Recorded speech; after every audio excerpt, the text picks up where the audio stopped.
We're in the endgame now. Free spotlight car, disqualifications, and more. I am Skywarp72 with Cruisers Gaming, and this is everything you need to know about the August and final update to Forza Motorsport 7.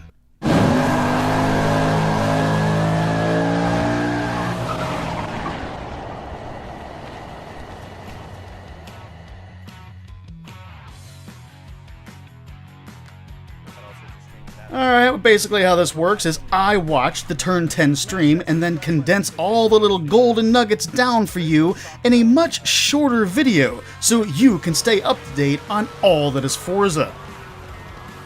If you like what I'm doing, remember you can always support the Cruisers channel by hitting that like button, sharing videos with friends and social media online, and clicking that subscribe button. I thank you all for the support.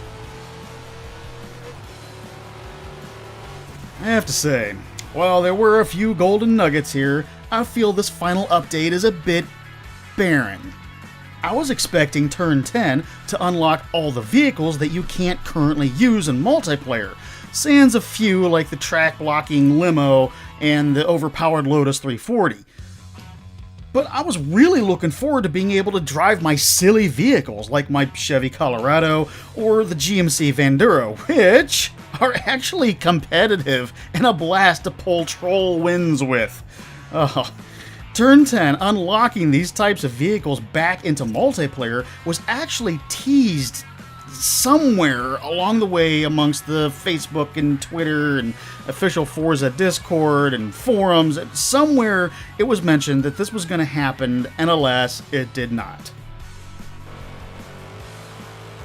While it wasn't mentioned anywhere on Forza's social media, I was also hoping for the Nordschleife to be an option in lower class lobbies in the track rotation, because as of right now, Nordschleife is only available in S-Class and higher. Speaking of that track rotation, a fix to the irregularities of certain tracks always coming up for votes would have been great as well, as the current system all but ignores tracks with only one ribbon. In other words, less VIR in Suzuka, and more one-hit wonders like Bathurst and Laguna Seca. It's a bit disappointing knowing that for the next year in this game, I'll be racing one of way too many ribbons of Yas Marina and not having any races at Mugello. Despite not getting what I was hoping for in the final update, and what I thought would make sense for FM7, I do know that it won't be in vain. It has been said in the last few Forza Monthly streams from Turn 10 that once the final update hit for FM7, it would allow 100% of the devs to work on making FM8 everything we realistically hope it will be. That will be giving Turn 10 over a full year for developing FM8, and the community knows this, so expectations are kinda high to say the least. As I mentioned before, this month's update was not without its fair weight in changes to the game, and arguably the biggest change is also the smallest. As of tomorrow, if you have the feet ahead and behind heads-up display on, it will now read the amount of seconds you are ahead or behind. To be fair, this is a highly recommended change by the community and has been for quite some time. Seconds behind is used in actual racing, not feet, by race drivers, teams, analysis, and announcers. Though I've dealt with the feet meter for so long, I'll be sticking to that. And if you want to as well, don't crack your Lego brick when the update comes tomorrow and the meter is in seconds, not feet. Simply going into options, heads-up display, and changing it back to feet if you so desire will be all that will take.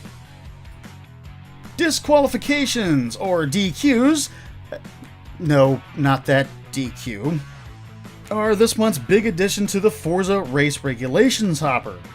On a side note, I noticed there were a lot of people expecting the FRRs to be implemented into every online public lobby.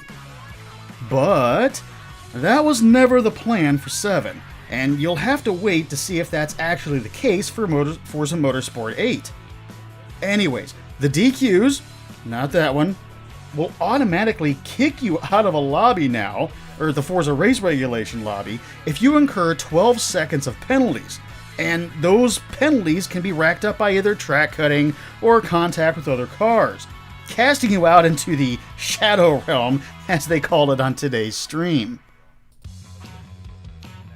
Once one has been cast out into the Shadow Realm, you will be free to join back into an FRR hopper, though the chances, as Turn 10 says, of getting back into the one you were actually in that you got kicked from are...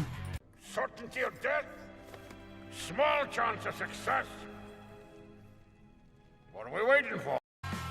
This version now of the FRRs are now complete for FM7, and we'll have to wait for FM8 to see if improvements are made to the FRRs. In the If It's Free, It's For Me category this month, and still not a Chevrolet Beretta GTU, is the long-winded, appropriately named 2019 Porsche number 4 Porsche Motorsport 718 Cayman GT4 Club Sport. Ha! That only took one take! Now, Meckberg says that this car is going to drive really good out of the box, which would be a change of pace for in-game Porsches.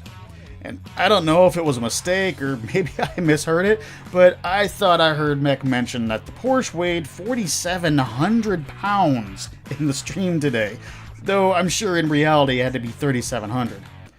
Being around race cars is making me deaf! Aside from the great-looking livery, and the fact that Cayman already sports my SCCA number, it's a great addition to the GT lineup, which, as Brian and Chris mentioned, is really the heart of Forza multiplayer. And now, switching gears.